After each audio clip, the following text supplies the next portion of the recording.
She would be seen standing at the site with her umbrella throughout the day. उसको देखा जा सकता था खड़े हुए। साइट का मतलब क्या है? वो जगह जहाँ पर उसका क्या बन रहा था, मकान बन रहा था। किसके साथ में? अपने अम्ब्रेला के साथ, उसके छाते के साथ। थ्रू आउट, पूरे दिन भर। शी सुपरवाइज्ड एवरी डिटेल, उसने मकान बनने की जो हर प्रक्रिया है उसको सुपरवाइज किया। सुपरवाइज का मतलब उसका निरीक्षण किया। At time she would give a hand to the message, कई बार जो है वो क्या करती थी, जो मैसन क्या होता है, जो ईंट और गारे का काम करता है, ईंट और सीमेंट का, तो उस जो कारीगर है उसको भी वो गिव अ हैंड, उसको भी क्या करती थी, हेल्प करती थी। एंड अदर्स, और दूसरों की भी हेल्प करती थी। She was the first to arrive at the construction site, वो पहली होती थी जो कंस्ट्रक्शन साइट पर पहुंचने वाला व्यक्ति, कहने का मतलब मजदूरों से भी पहले पहुंच जाती थी। And left after every one had gone away, और वो उस जगह को कब लेफ्ट करती थी, जब हर कोई वहाँ से चला जाता था। She ensured that there was no wastage of material, वो सुनिश्चित करती थी कि वहाँ पर सामग्री का किसी भी प्रकार का क्या ना हो, वेस्टेज ना हो। एंड द लेबर, और श्रमिक का भी ना हो। डिड नॉट आइडल अबाउट, कि वो जो है श्रमिक कभी भी फालतू ना बैठे, आइडल ना बैठे। Before long the house was completed. Mrs. Malik insisted that she would have new furniture made for the house. Before long the house was completed.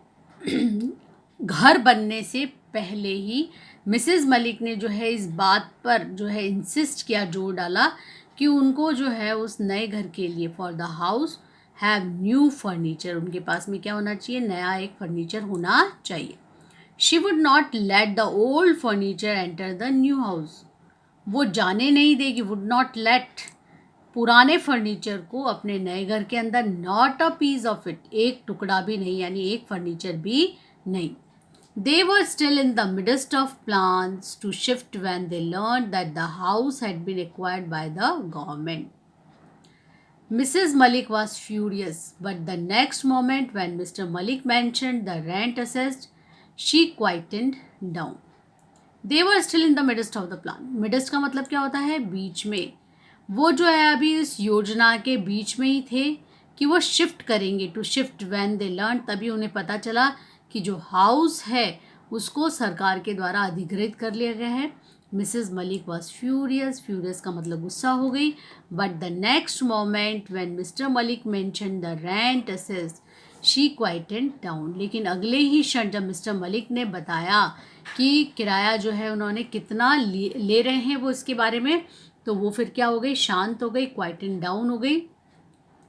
While supervising the construction of the house, she had cultivated love for her neighbors and made friends in the colony.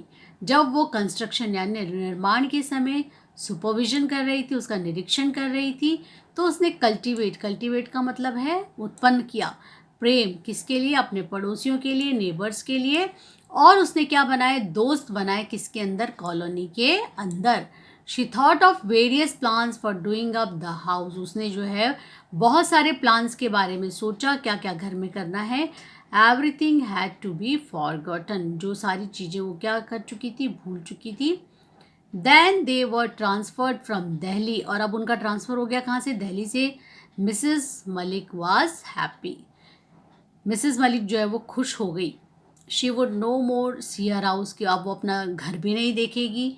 तो जब घर नहीं देखेगी तो regret not being able to live in it, उसको regret का मतलब क्या नहीं होगा, दुख भी नहीं होगा।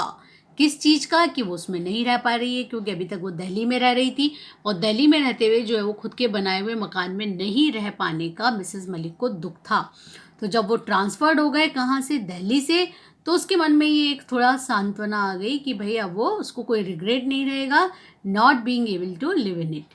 And then thinking of the substantial rent, और जब उसको एक अच्छे खासा जो है वो क्या मिल रहा था, रेंट मिल रहा था अमाउंट के रूप में, फील कंसोल्ड, उसको जो है वो क्या मिल गई, सांत्वना मिल गई। Transferred from one place to another, they had to wait for many more years for another term of posting in Delhi. जब वो एक जगह से दूसरी जगह क्या हो रहे थे, स्थानांतरित हो रहे थे, तो उनको जो है they had to wait for many more years, उनको कई और सालों का इंतज़ार करना पड़ा for another term of posting in Delhi की, जब उनकी दोबारा पोस्टिंग हो सके। कहाँ पर? दिल्ली के अंदर। इन द मीन वाइल, यानी इतने सालों के दरमियान में, Mrs Malik's mother in law passed away, Mrs Malik की जो सासू माँ थी, मदर इन लॉ थी, वो गुजर गई। That daughter had been married, उनकी डॉटर की भी क्या हो गई थी? शादी हो गई थी। In a way they were lucky that their house had been rented to the government, इस तरीके से जो है वो क्या हो गए थे? बहुत ही लकी थे कि उनका जो हाउस है उसको क्या कर दिया गया था? गवर्नमेंट के द्वारा रेंटेड कर दिया गया था। Private tenants are such a headache, क्योंकि गवर्नमेंट को उन्होंने जो है वो किराए से दिया था, और तो वो बहुत अच्छी बात थी, क्योंकि अगर वो प्राइवेट टेनेंट को देते किसी, यानी जो है वो किसी जो है वो प्राइवेट जो है वो क्या बोलते हैं, किराएदार को मकान देते, तो उनके लिए क्या बन जाता? हेडेक बन जाता, सिरदर्द बन जाता। There is no end to their complaints, क्योंकि प्राइवेट जो किराएदार होता है उनकी शिकायतों का कोई अंत नहीं होता और उनकी डिमांड्स का भी कोई अंत नहीं होता है। And then they are more often than not irregular in the payment of rent, और इसके अलावा वो इरेगुलर होते हैं किराया देने में। Mrs. Malik's house having been requisitioned by the government, the rent was credited to their bank account every month regularly. Mrs Malik का जो मकान था वो सरकार के द्वारा रिक्विजिशन का मतलब वही अधिग्रहित किया गया था, और रेंट जो है वो क्रेडिट किया जा रहा था उनके बैंक अकाउंट में हर एक महीने के अंदर जो है वो नियमितता से, यानी किराए के रूप में। Only their son remain to be married now, बेटी की शादी हो गई थी, केवल बेटा ही बचा था शादी के लिए। Mister Malik thought they would rather be done with it before he retire, mister Malik ने सोचा था कि वो शादी करेंगे अपने रिटायरमेंट से पहले, जो है वो की जानी चाहिए। Their son had been married, अब उनके बेटे की भी शादी हो चुकी थी। Mr Malik had retired from service, Mr Malik जो अपनी सर्विस से रिटायर हो चुके थे। But their house had not yet been release by the government, लेकिन जो सरकार ने उनका मकान जो किराए पर लिया था, अभी उस मकान को उन्होंने रिलीज़ नहीं किया था, मतलब छोड़ा नहीं था। Mister and Mrs Malik lived with their son and daughter in law in a rented house. Mister और मिसेस मलिक जो है वो अपने बेटे और बहू के साथ किराए के मकान में रह रहे थे।